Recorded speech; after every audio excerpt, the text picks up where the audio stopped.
mag-share na kanya pong salita sa atin sa gabing ito.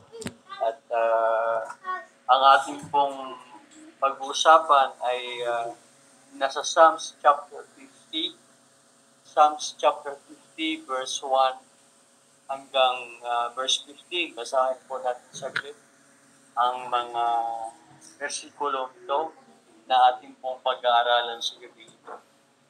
Psalms chapter 50 verse 1 to 15.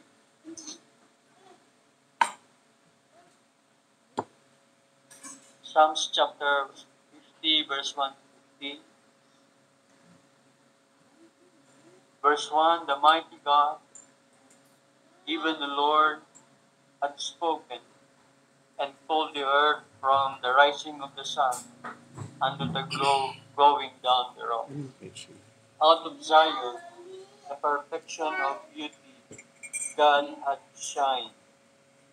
Our God shall come, and shall not keep silence. A fire shall devour before him, and it shall be very tempestuous round about him. He shall call to the heavens from above, to the earth, and to the earth, that he may judge his people. Gather my saints together unto me, those that have made a covenant with me by sacrifice. And the heavens shall declare his righteousness, for God is judge himself. Selah. Hear, O people, hear, O my people, and I will speak, O Israel, and I will testify against thee. I am God, even thy God. Verse 8, I will not reprove thee for thy sacrifices or thy burnt offerings, to have been continually before me. I will take to bullock out of thy house, nor he goats out of thy field, of thy folds. For every beast of the forest is mine, and the cattle upon 1,000 hills. I know all the fowls of the mountain, and the wild beasts of the field are mine. If I were hungry, I would not tell thee, for the world is mine, and the fullness thereof. Will I eat the flesh of bulls, or drink the blood of goats? Offer unto God thanksgiving, and pay thy vows unto the Most High. Thus verse, and call upon me the day of trouble. I will deliver thee, and thou shalt glorify me. Tayo po saglit na dumapo sa panalangin, dakilan ng Diyos, manaming banal, makapangyarihan sa lahat. Sige dito pang gabi po ay malapit sa taon ng biyaya. Kami po'y nagpapasalamat, nagpupuri sa kanyang pangalan. Dahil Panginoon, muli kami pinag-conclude sa kaparaanang ito upang kami po ay muli kong magbigay, Panginoon, ng kalakasan sa bawat isa. Salamat po sa iyong salita na aming pong nabasa. Nawa, Panginoon, gamitin mo po ito upang kami po ay patuloy na lumago sa pananampalataya, lumakas, Panginoon, at ma-encourage po na magpatuloy po sa aming pong paninilbihan po sa inyo. Salamat po, Panginoon, sa inyo pong mga anak na naririto at mga manggagawa. Nawa, Panginoon, ay kayo ang siya mauna po sa amin at kayo din, Panginoon, kapag benefisyuhan po kami, Panginoon, ng inyo pong salita. Salamat po, Panginoon, sa lahat ng mga bagay na pinagluto sa amin. Pinabalik po namin ang kapurihan at salamat sa pangalan po lamang ng aming Panginoong Jesus. Amen. Ang pag-usapan po natin, mga kapatid, sa gabi ito ay what God wants us to know. what God wants us to know. Ano ba ang gusto malaman? Gusto ng Diyos na malaman natin. Ito po ay manggagaling po sa mga salitang ating pong nabasa sa gabi ito, sa Psalms chapter 51. So this Psalm reminds us of God's power and grace. Ito pong salmong ito, mga kapatid, ay nagpapaalala po sa atin ng kapangyarihan ng Diyos at ng kanyang pong biyaya. God's dominion extend over the whole earth. Ang kapangyarihan, ang sakop ng Panginoon ay ang buong sanlibutan. At mula po sa silangan hanggang sa kanluran, we were told by God who makes such his sun rise on every quarter of the globe. Ito pong psalm na ito, mga kapatid, Psalms chapter 50. This psalm ought to fill our hearts with praise according to verse 23. Ano po ang sabi niya sa verse 23, mga kapatid? Also offereth praise, glorifieth me, and to him that ordereth his conversation aright will I show the salvation of God. These psalms is for the people of God. Ito po ay para sa mga tinawag ng Panginoon. Ito po ay para sa mga pinili ng ating Panginoon. Kanya pong niligtas pamamagitan ng kamatayan at pagtigis ng dugo ng ating pong Panginoon Kristo doon po sa cross ng Kalbaryo. Sabi po niya sa verse 2, out of Zion, the perfection of the beauty of God had shined. Our God shall come and shall not keep silence. A fire from the bar shall devour before him, and it shall be very tempestuous round about him. And verse 4, and he shall fall to the heavens from above and to the earth, that he may judge his people. Gather my strength together unto me, and those that have made covenant with me by sacrifice. So here's what the Lord wants his people to know about him. Ito po yung tatlong bagay, mga kapatid, na gusto pong maunawaan po natin dito po sa Book of Psalms chapter 50. Number 1, God wants us to know about His righteousness. Ang Diyos po ay nais niyang maunawaan ang kanya pong tinatawag na katwiran. Sa verse 6, it says, beginning verse 5 to verse 6, gather my hearts together unto me, those who have made a covenant with me by sacrifice. The heavens shall declare his righteousness, for God is judge himself. Selah. So God always does right. Ang Panginoon, ang lahat ng ginagawa ng Diyos, mga kapatid, ay parating nasa katwiran. Ano po? Some question this when it comes to sovereignty. Minsan, may mga tao na nagtatanong o nag-question at kanila pong pinapasabalian ang mga bagay na to. Some argue that if election, yung pong kasama po ito sa sovereignty ng Panginoon, is true, God is unfair. At sila unfair ang Diyos. But God is not unfair. Ang sabi po niya sa Romans chapter 9, tingnan po natin ang ating pong Biblia, mga kapatid. Yun sa Book of Romans, chapter 9, beginning verse 15.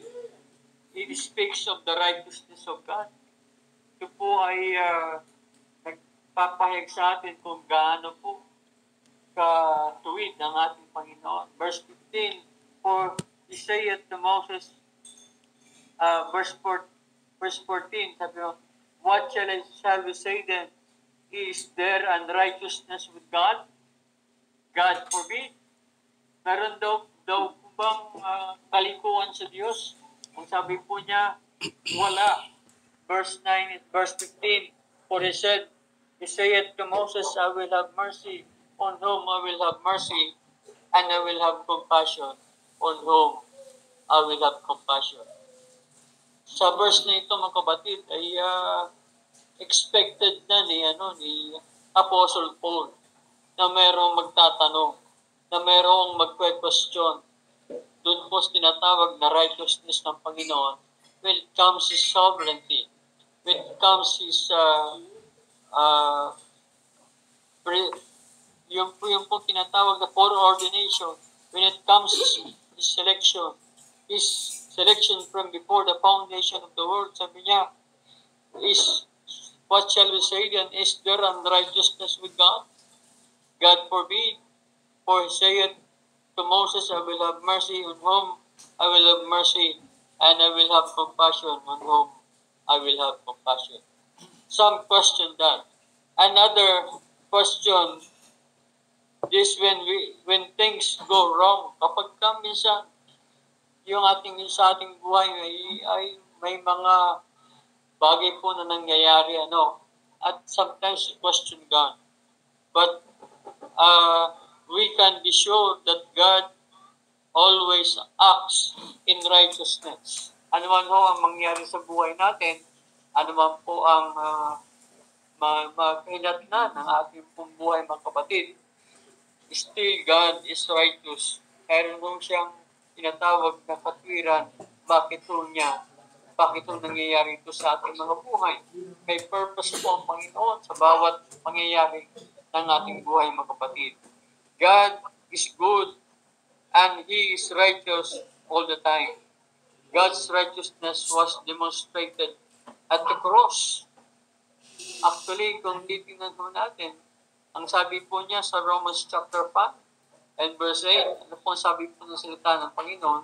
The book of Romans chapter 5 verse 8, but God commended His love toward us in that while we were yet sinners, Christ died for us. At pinakita po niya yung righteousness na rito, mga kapatid, yung judgment. We are all sinners and we are supposed to be heading in hell. But God's love called for salvation. But His justice had to be satisfied. Of course, tayo po ay iniligtas ng Panginoon sa ating pong mga kasalanan. Pero yung righteousness, yung pong tinatawag na katwiran, kailangan matupad. Yung pong justice, yung katarungan, ay dapat po masatisfy.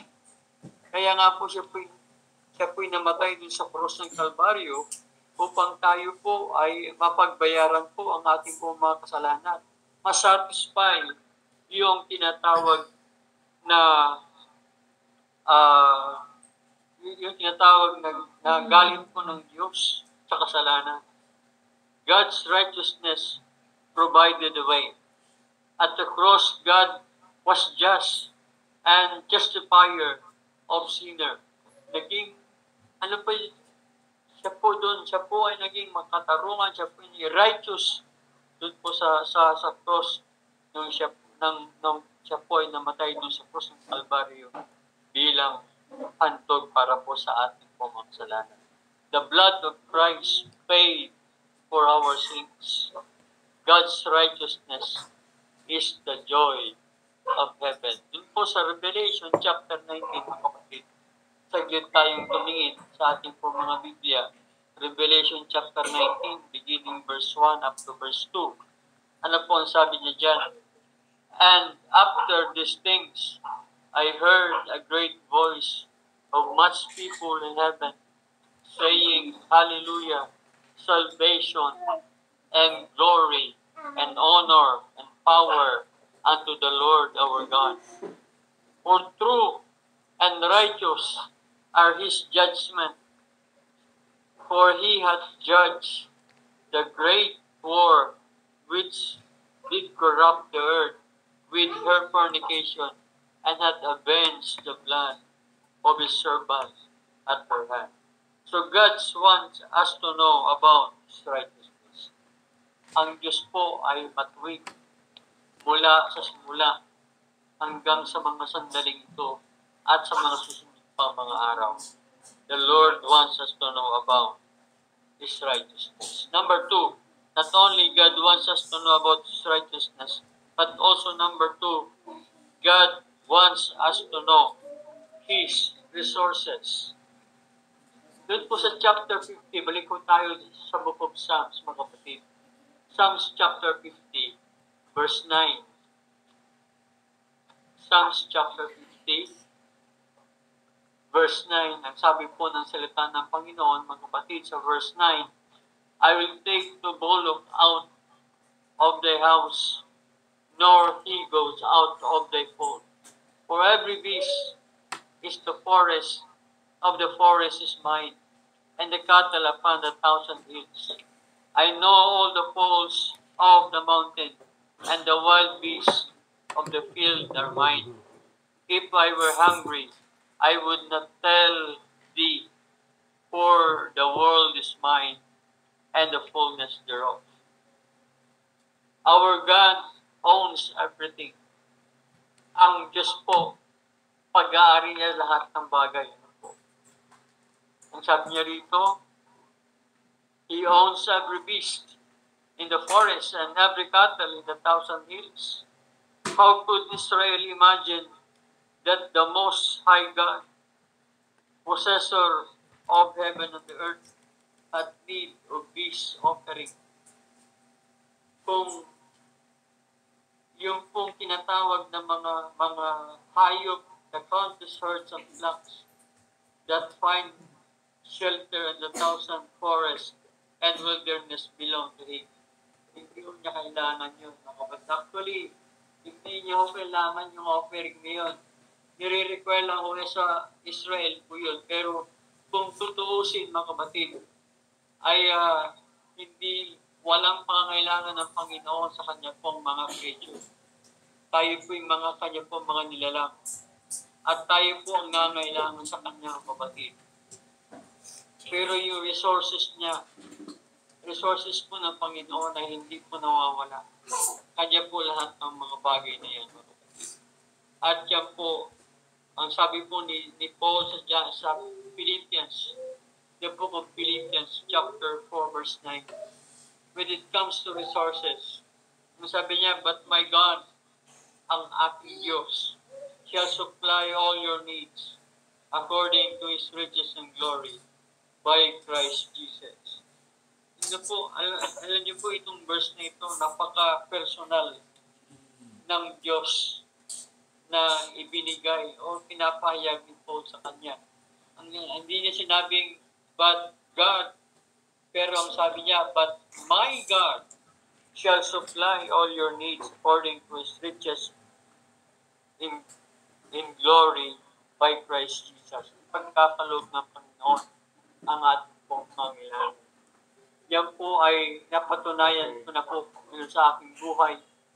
Napakaraming pagkakataon na kung saan ay nangangailangan po ang inyong lingkod, pero yan po ay pinagkaloob ng Panginoon. He never failed me out of my needs. At bakit tayo mag-worry? Why then do we worry about God's will meet our needs? Kung ang Diyos natin ay pag-aari niya lahat, kaya niya po nang ibigay ito sa atin, mga kapatid. Ang mga bagay na kung saan ay pangangailangan po natin sa kanya pong kalooban. The one who feeds the bird and clothes the flowers will care for us. Ano sabi niya sa Matthew chapter 6 verse 26? Book of Matthew chapter 6 verse 26. Ano sabi niya sa verse 26, chapter 6? Behold the fowls of the air, for they sow not, neither do they reap, nor gather into barns, yet your heavenly Father feedeth them. Are ye not much better than they? Which of you, by taking thought, can add out 1 cubit unto his stature? And why take ye on, take ye thought for raiment? Consider the lilies of the field, how they grow. They toil not, neither do they spin. And yet I say unto you, that even Solomon in all his glory was not arrayed like one of these. Verse 30, wherefore, if God so clothed the grass of the field, which is today is, and tomorrow is cast into the oven, shall not much more clothe you, O ye of little faith? Verse 31,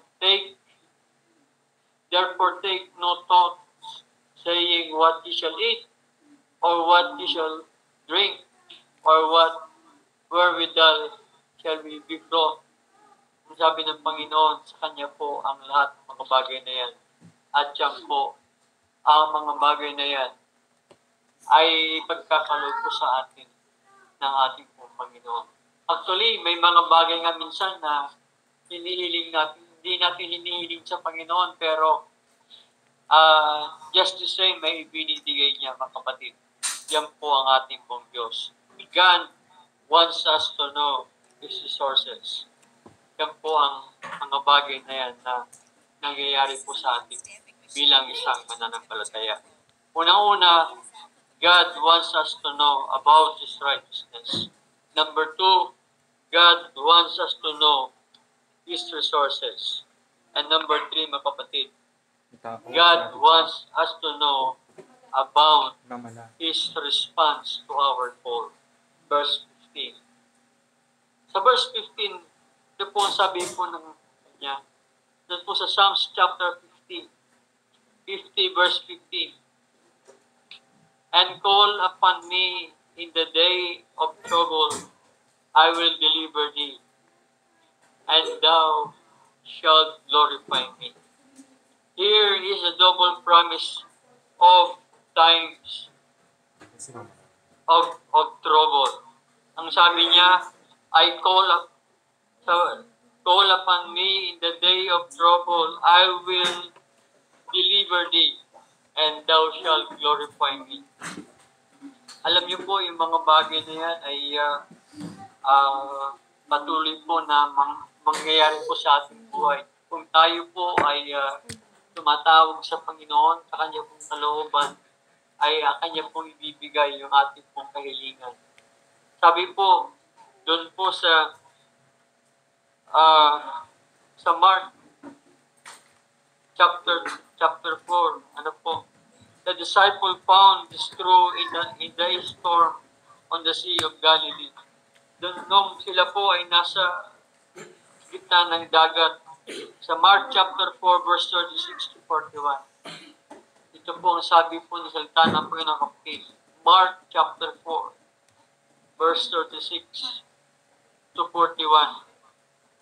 Sabi po dito ng salita ng Panginoon, and when they had sent away the multitude, they took him even as he was in the ship. And there were also with him other little ships.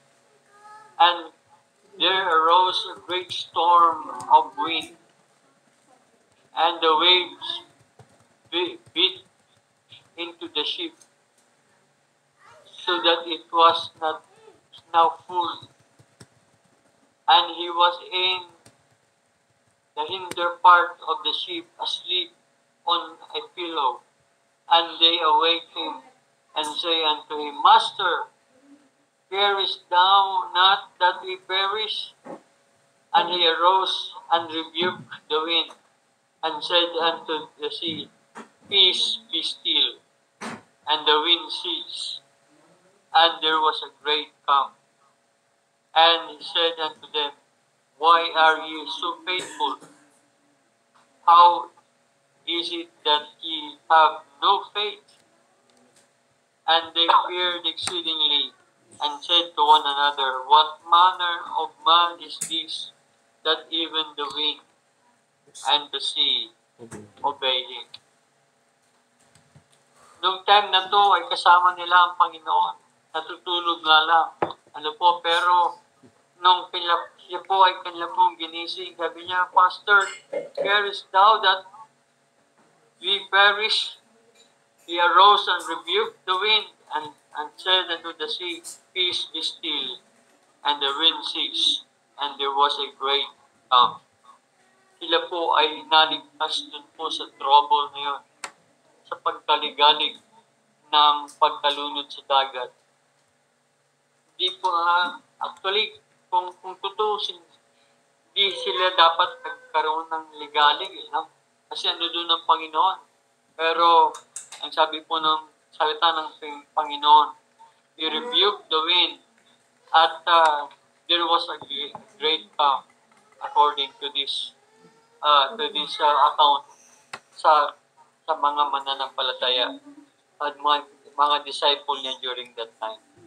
Jeremiah found this true at a difficult time in his life. Yun po sa Jeremiah chapter 33. Jeremiah chapter 33, verse 3, ano pong sabi po ng salita ng Panginoon? Sa Old Testament po, Jeremiah chapter 33, verse 3, ang sabi po ng salita ng Panginoon, Call unto me, and I will answer thee, and I will show thee great and mighty things, which thou knowest not. So God wants us to know about His response to our call. Kailangan ho natin malaman ano po yung kanyang response sa ating pong ating pong pagtawag sa kanya. Sometimes tayo pong mananampalataya. Ano po, tawag na tayo ng tawag pero unaware tayo ng kanya pong response. Like po yung mga disciples sa Book of Acts, sila po yung nanalangin na iligtas na sa Panginoon na iligtas si Pedro sa kulungan. At nung sinagot po ng Panginoon ang kanilang panalangin ay sila po'y nagtaka na Pedro po ay nakawala doon po sa kulungan. Hindi po sila aware ng response ng Panginoon, mga kapatid. So, God wants us to know about His response. Ito po yung tatlong bagay, mga kapatid, na ating pong makikita sa mga binasa po natin sa Psalms chapter 51, verses 1 to 15. God wants us to know about His righteousness. His righteousness is altogether, mga kapatid, ang kanya pong katwiran. Siya po'y matuwid sa lahat ng bagay, sa lahat po ng kanyang ginagawa. And God wants us to know His resources. Ang resources po ng Panginoon, mga kapatid, ay unlimited. Nariyan lang po, mga kapatid. At kaya po niyang ibigay sa atin ang ating pong mga pangangailangan. And then, number last, God wants us to know about His response to our call. At gusto kong malaman ng Panginoon ang kanya pong response sa ating mga kapatid, sa ating pong mga panalangin po sa kanya. So, sa ating conclusion, have you been wondering if God will do right? Have you been worried about meeting some pressing need? Kailangan mo ba tayo, sabi po rito, call out to God and find Him sufficient for you. At kaya sa Panginoon po ay sapat sa atin. So, yan po ang ating pong subject po, mga kapatid. What God wants us to know Number one, He wants us to know His righteousness. And then the number two, He wants us to know His,